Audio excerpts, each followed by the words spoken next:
أعوذ بالله من الشيطان الرجيم. بسم الله الرحمن الرحيم. يسبح لله ما في السماوات وما في الأرض الملك القدوس العزيز الحكيم. هو الذي بعث في الأميين رسولا منهم يتلو عليهم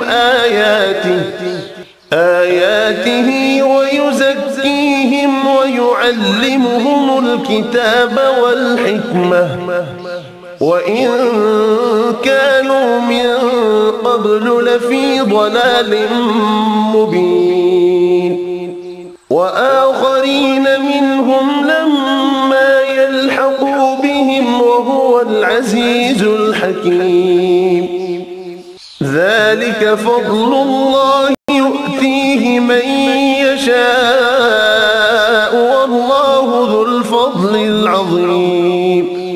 مثل الذين حملوا التوراة ثم لم يحملوها كمثل الحمار يحمل أسفارا بئس مثل القوم الذين كذبوا بآيات الله والله لا يهدي القوم الظالمين.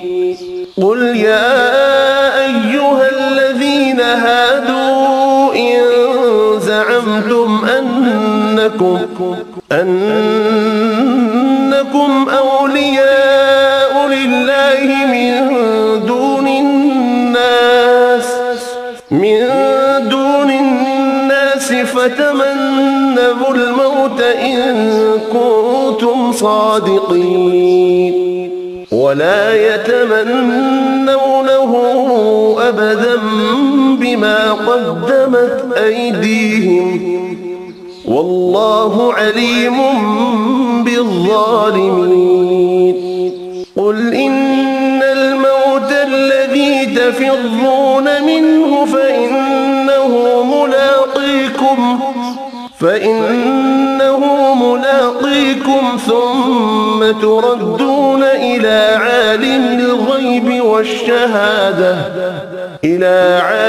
الغيب والشهادة فينبئكم بما كنتم تعملون. يا أيها الذين آمنوا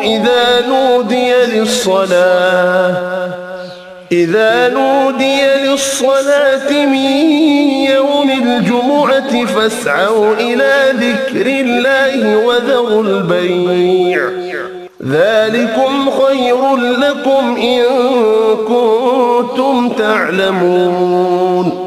فإذا قضيت الصلاة فانتشروا في الأرض وابتغوا من فضل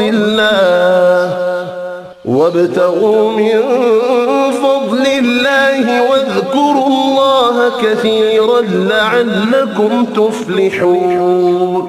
وإذا رأوا تجارة أو لهوا انفضوا إليها وتركوك قائما.